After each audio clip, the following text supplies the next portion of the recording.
So when I left, when I had graduated college, I started traveling, and I got to Belize, and they use the U.S. dollar, and there's still the influence there. And then I got to Guatemala, and I got to Lake Atitlan, and I lived in a village with uh, Quechua Mayans, and a couple weeks into it, I found a work exchange, and I met somebody, and she asked me if she could borrow some money. So I gave her the money, and I didn't think anything about it. And then, like 2 weeks later, when she was about to pay me back, she didn't. And then I realized we had a problem. And then I thought I'd go up to her house. I knew that she was staying there. I knew that if I knocked on the door, maybe she would like be in the house, maybe answer. I saw her inside, but still she didn't really give a care. She didn't give a fuck that I was there and that I gave her the money. It's 2,000 quetzales, it's like $250, not really that big of a deal. But I was livid mad because where I'm from, you don't really fuck around like that. You don't borrow money from people and not pay them back. So I'm like, I'm coming down. It's a girl. So what do? You can't fucking hit her. You can't rock her head. You can't teach her a lesson and whatever. Take her back on the words that she said. It doesn't really matter. So I'm walking down the hill and I'm fucking so mad. I'm shaking and I'm sitting there talking to my boy like, oh my god, if she was a fucking dude, I would have taken her fucking head off. But I get down and I see these Guatemalan kids who don't have a fucking thing. They're like the fourth most malnutrition kids in the entire world. And it's mostly because of U.S. influence in that country after a 36-year civil war. And these kids, they make iron wheels and have a little iron rod, and they're running down the hill chasing these pieces of iron. When, what did we want? Fucking all these crazy all this bullshit from our parents, and all this stuff that doesn't really matter. And when you're a kid, you just open the package, and the box is more interesting than what's inside. These kids are chasing the shit down the hillside, and they're so happy.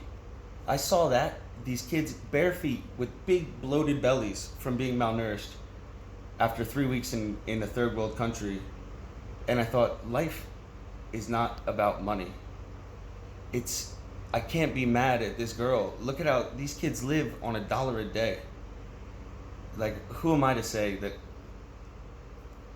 somebody fucked me over for some money? It's not really about that. And that's literally the day, 3 weeks into my trip that lasted 7 years in Guatemala, that I was gonna give everything that I fucking had to try to make a difference. And I don't think that I did enough, but I tried hard, and I think that it added up, and it made me feel good. It made me feel like a different man. It made me feel like I could be the best person that I can be, and whatever. It's not really about succeeding or life goals or money or anything like that. It's about giving back to the community and the people that have nothing. They don't really have an opportunity. They can't fucking make any money. They can't go to college. They can't even graduate from high school. The average graduation is 6th grade. And that's if you're lucky. That's if your family has a little bit of money. And most of these people, they literally have nothing. Even in Guatemala City, where there's fucking big buildings and everything's under construction, they're trying to make something out of nothing. It's a different world. And you'll meet the nicest people that you could ever even fathom existed in the world. And then you realize that the world is actually bigger than what you had learned. And it's not about the degree that you earned. It's not about where your parents are from or where your degree's from, or if you fucking had a green thumb, if you got a weed farm and you got a bunch of money that nobody knows that you got. It's all bullshit, man.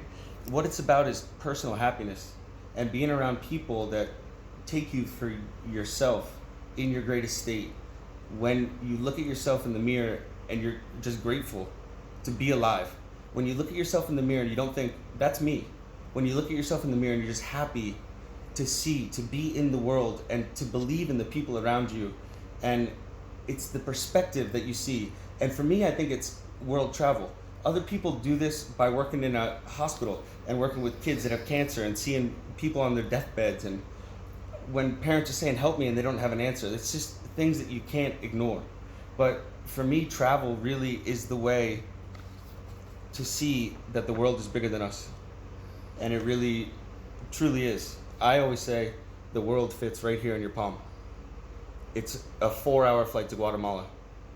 Go there and see what the poorest people in the world live with and how grateful they are to live on the hillside on a majestic lake, and just be grateful for everything that they have.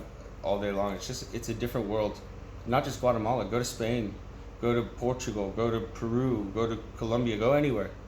Or just go in your backyard and look at the people that are hungry there. Just open your eyes and don't worry about the tag that's on the shirt that you're wearing. Cheers.